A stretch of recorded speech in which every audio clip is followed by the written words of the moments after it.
सरिया और हदीस के हिसाब से 1937 से नहीं रह रहा है इस देश का मुसलमान। 1937 अंग्रेजों ने जब मुस्लिम पर्सनल लॉ बनाया तो उसमें क्रिमिनल एलिमेंट क्यों निकाल दिया भाई? फिर तो चोरी करने वाले के हाथ काट दो, बलात्कार करने वालों को रोड पर पत्थर मारकर मार दो। कोई मुसलमान सेविंग्स अकाउंट नहीं खोल सकता, सूद नहीं ले सकता, लोन नहीं ले सकता। सरिया और हदीस से अगर जीना है तो पूरा जीना चाहिए। सिर्फ 4 शादी करने के लिए सरिया और हदीस क्यों आता है? अस्सलामु अलैकुम रहमतुल्लाहि बरकातुहू। अल्लाह मेरे भारत, मेरे सऊदी अरब, मेरे फलस्तीन पर अमन और सलामती, शांति उन्नति नाजिल करे। मैं Ilyas Sharfuddin, slave of Allah, Indian army Naik का बेटा। अभी Amit Shah home minister India मेरे भारत के, उनकी एक क्लिप सुना कि शरिया लॉ से मुसलमान दूर है, शरिया लॉ में सिविल लॉ लिए, क्रिमिनल नहीं लिए। मैं कहना चाहता हूं 26 टीवी चैनल पर 1500 से ज्यादा डिबेट्स मैंने पिछले 8 सालों में दिए हैं। उसमें से 500 से ज्यादा डिबेट्स पर मैंने कहा मुसलमानों के लिए मुकम्मल शरिया लॉ लाइए, सिविल क्रिमिनल दोनों भी, और पूरे हिंदुस्तान के लिए लेकर आइए, ताकि जो भी कत्ल करा उसका भी कत्ल किया जाए, मौत की सजा मौत। वैसे ही जो बलात्कार करा उसको भी कत्ल किया जाए, ताकि तमाम हिंदुस्तानी बेटे और बेटियों की जान माल इज्जत बच जाए।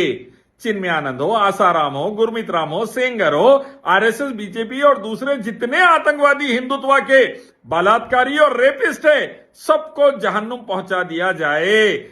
जो बिल्किस बानो के 11 हिंदुत्व आतंकवादी रेपिस्ट है वीएचपी के गुजरात के, उनको भी जहन्नुम पहुंचा दिया जाए।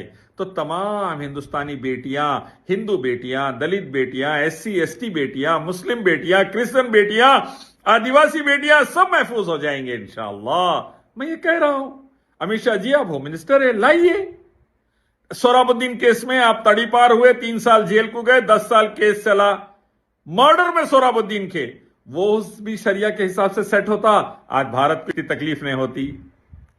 अगर सोहराबुद्दीन को भी इंसाफ मिल जाता।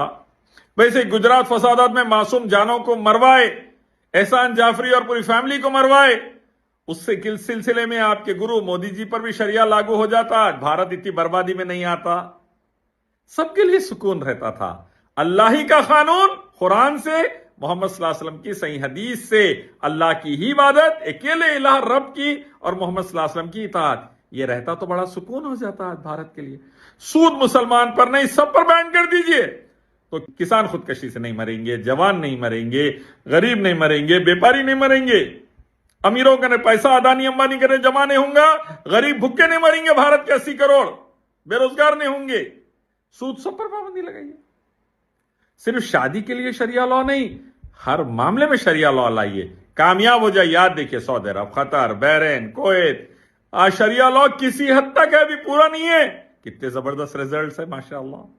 सबकी जान माल, हिंदू मुस्लिम सिख ईसाई सब रहते, सबकी जान माल इज्जत और आबरू महफूज, बेहतरीन कमा रहे, कोई किसी के ऊपर नजर डाल के नहीं देख सकता। तो मैं कहता हूं अमित शाह आप होम मिनिस्टर है, शरिया लॉ लाइए भारत में, मोदी को बोलकर लागू करिए। जस्टिस लोया के केस में जिनका मर्डर हुआ बोलकर बोल रहे, आपका नाम आ रहा, वो भी शरिया लागू हो जाता, जस्टिस लोया को भी इंसाफ मिल जाता। ऐसे हाथरास की बेटी को, कटवा में आसिफा को, हिंदू बेटियों को इंसाफ मिल जाएगा, और भारत में शांति उन्नति रहेंगी। लिंगम योनि जानवर पत्थर मूर्ति इंसान मुर्दे, तागे तावीजा गंडे पलितों की पूजा से नर्क, अल्लाह ही की इबादत से स्वर्ग। इस्लाम शरिया लॉ लाइए भारत में, सारे आलम में कामयाब हो जाइए दोनों जहां।